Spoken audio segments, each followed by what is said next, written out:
परम सत्कार योग प्यारी सात संगत जी, प्यार और सत्कार से कहना धन निरंकार जी। पाइया तेरे दारे आके रहमता हजारा, दिने राती दाता तेरा शुक्र गुजारा। हर पल हम सतगुरु निरंकार दातार का शुक्राना ही करते चले जाएं, जिनकी अपार कृपा से हमारा यह जीवन का सफर आनंद में बीत रहा है। सतगुरु निरंकार दातार के चरणों में यही अरदास है, सच्चे पातशाह अंतिम श्वासों तक हमें अपने चरणों से जोड़ के रखना। निरंकार प्रभु को हाजिर नाजिर देखने के बाद किसी के साथ बुरा करना तो क्या, इंसान ऐसा करने के बारे में सोच भी नहीं सकता।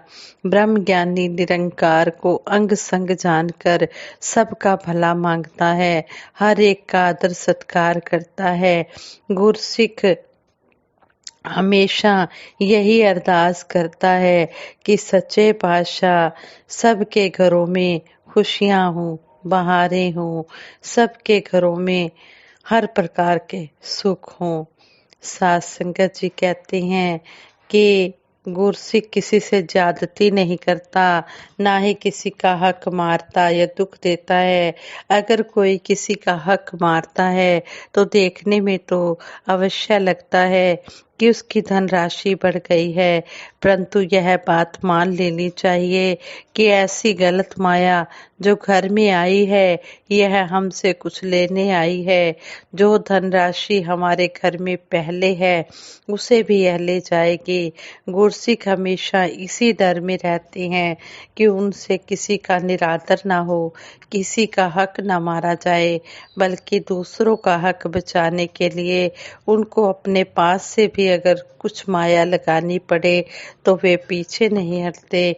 इसलिए ऐसे भक्तों को किसी भी प्रकार की कोई कमी नहीं रहती और उनके भंडारे भरे रहते हैं। यह तो हुआ गुरसिख का औरों के प्रति, दूसरों के प्रति अच्छा व्यवहार और माया का अच्छा उपयोग। इसके विपरीत अगर कोई मिशन की माया का दुरुपयोग करता है तो उसका क्या बनता है। इस बारे में एक बार एक प्रचारक, जिसका व्यवहार बहुत ठीक माना जाता था, उन्होंने पूजनीय महात्मा अमर सिंह जी पटियाला वालों से प्रश्न किया। कई बार किसी ऑफिस या मार्केट में जाते हैं या रास्ते में आते जाते कुछ लोग माया नमस्कार के रूप में भेंट करते हैं। रसीद बुक साथ नहीं होती, अनजाने में गलती से अगर 5-10 रुपए की रसीद काटना भूल जाएं तो उसका क्या हल है। आगे से पूजनीय महात्मा अमर सिंह जी ने इस क्वेश्चन का सीधा उत्तर ना देकर आगे से प्रचारक से क्वेश्चन किया, आपके पीने वाले दूध में अनजाने में या गलती से चाहे थोड़ा सा भी जहर मिला दिया जाए तो उसका क्या होगा। इस तरह क्वेश्चन में ही सारी बात स्पष्ट हो गई कि जहर तो जहर है। प्रचारक के पास आई माया नमस्कार की माया में अगर कहीं बढ़ोतरी है तो उसकी और रसीद काटे, और अगर किसी कारण माया घटी है तो अपने पास से डालकर पूरी करें, ताकि गलती या अनजाने में भी गुरु की माया हमारे पास ना रहे जो जहर का काम करे। एक बार एक प्रचारक किसी गुरसिख की दुकान पर गए। उस दुकानदार ने नमस्कार की और किसी दूसरी मार्केट से आए हुए उसके दोस्त ने भी नमस्कार की।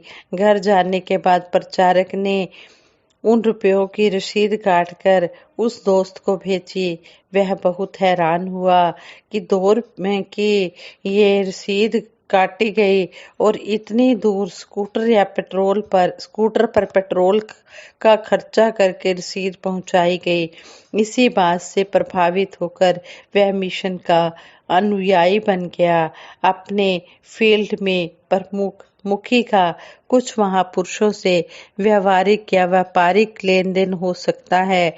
ऐसी हालत में कोई भी महात्मा स्टेज पर बैठे प्रमुख मुखी से निजी लेन देन की राशि उसको ना दे, ताकि सामने बैठे संगत को किसी प्रकार की कोई शंका ना हो।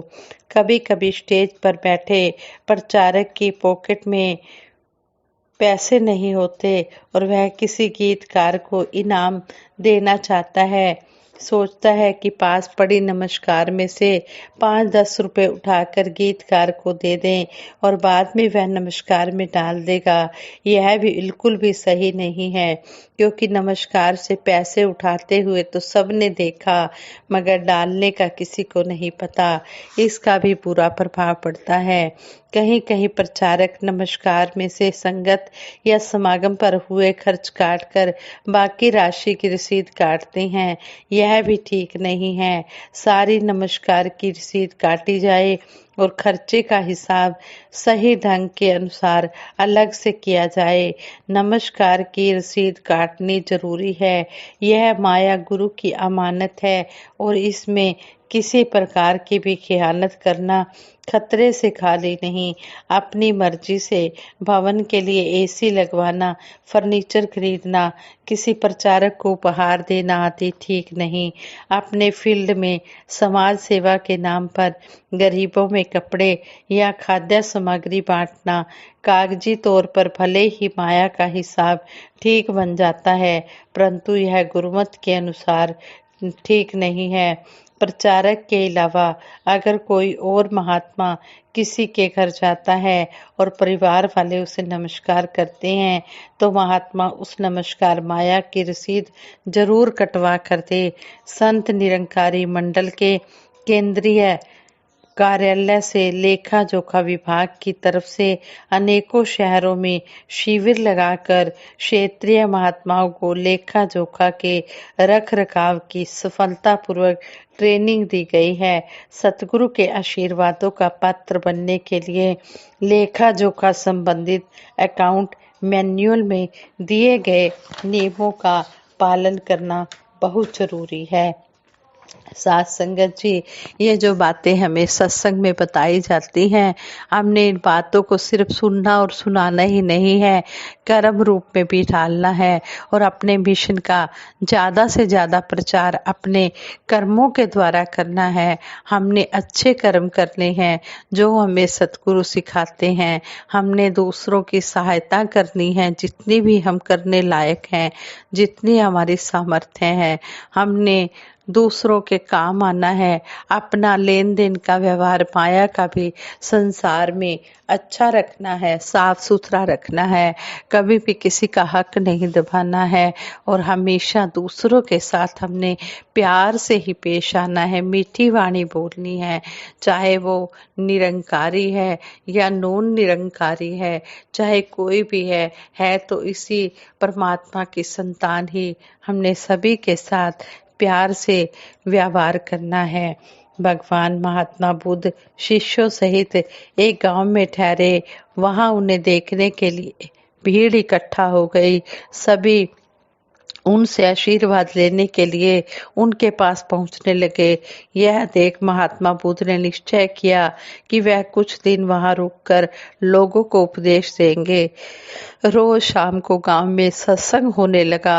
सत्संग में भगवान बुद्ध जीवन को नई दिशा देने वाले प्रवचन देने लगे। लोगों की भारी भीड़ सत्संग में आने लगी। सत्संग में डेली एक नवयुवक भी आता था। वह रोज भगवान बुद्ध का प्रवचन सुनता और घर चला जाता। ऐसा कई दिन से चल रहा था। एक दिन प्रवचन खत्म होने के बाद वह युवक महात्मा बुद्ध के पास गया और बोला, महाराज, मैं कई दिनों से आपके प्रवचन सुनने आ रहा हूँ, लेकिन यहाँ से जाने के बाद मैं अपने गृहस्थ जीवन में वैसा आचरण नहीं कर पा रहा हूँ जैसा कि यहाँ सुनकर जाता हूँ। इसमें मुझे आपके प्रवचनों पर संदेह हो रहा है कि उसका मुझ पर असर क्यों नहीं हो रहा।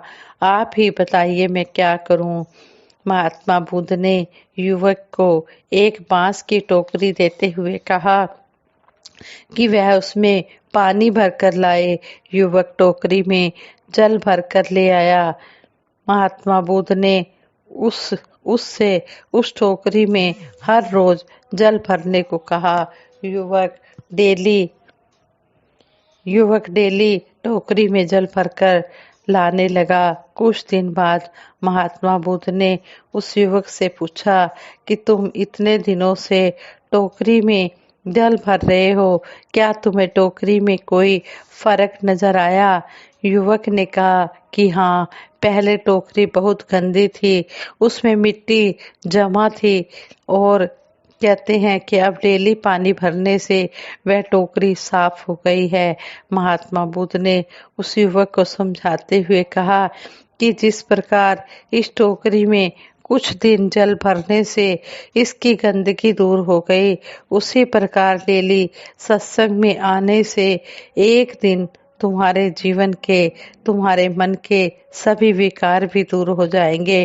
तुम्हारा हृदय भी इस टोकरी की तरह साफ और निर्मल हो जाएगा और तुम पर मेरे उपदेशों का असर होने लगेगा। साधु के पूर्ण उपदेश से हमारे जीवन में सुधार हो जाता है, हमारा जीवन सफल हो जाता है। इसलिए हम सत्संग में आए, संतों महापुरुषों की बातों को हम बड़े ध्यान से सुने, सुनकर उस पर मनन चिंतन करें, उसे अपने कर्म रूप में ढालकर अपना जीवन संवारे। फिर साथ ही हम दूसरों को भी प्रेरणा देकर इस मिशन के साथ जोड़े, और जिस तरह हम सुखी हुए हैं इसी तरह सबको सुखी करने का काम हम करें, क्योंकि संत महात्मा हमेशा अच्छे ही काम करते हैं, दूसरों का भला ही मांगते हैं, दूसरों की भलाई ही करते हैं। संतों का ये विरद होता है कि वो हमेशा दूसरों का भला ही मांगते चले जाते हैं। आसरा जिन्हें भी लेता गुरु निरंकार दा, रहंदा न डारे ओनू फिर संसार दा। द्रौपदी ने माण ਕੀਤਾ ਜਦੋਂ ਬਾਹੂਬਲ ਤੇ ਵੱਧਦਾ ਹੀ ਦਿਸਿਆ ਖਤਰਾ, ਉਹਨੂੰ ਪਲ ਪਲ ਤੇ ਬਚ ਗਈ ਜਾ ਚੇਤਾ ਕੀਤਾ कृष्ण मुरार दा, वीरद दातार दा। जिसने भी इस निरंकार को अपने मन में बसा लिया है, इसका एहसास करते हैं, उनके पास कभी दुख भी नजदीक नहीं आ सकते हैं, उनको दुख छू भी नहीं सकते हैं। सतगुरु निरंकार दातार का हाथ उन पर होता है। ऐसे ही हम भी अपना अटूट विश्वास इस दर पर बनाए रखें और अपना जीवन सफल बनाएं, अपना लोक सुखी परलोक सुहेला करें। साथ संगत जी प्रेम से कहना, धन निरंकार जी।